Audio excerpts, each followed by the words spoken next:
So, do you have a Dyson V11 vacuum with a broken trigger, or it just doesn't respond as well as it used to? This is probably your problem.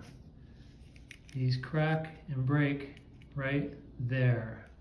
Luckily, you can get replacements very cheaply on eBay, and with this excellent iFixit kit, you can pull the whole thing apart and replace it. I particularly like this iFixit magnetic project mat. So you can actually do the steps that you find on iProject. They're labeled step by step, step 15, and then you can put your bolts or screws with step 15. And it's magnetic so they don't fall over. Pretty cool.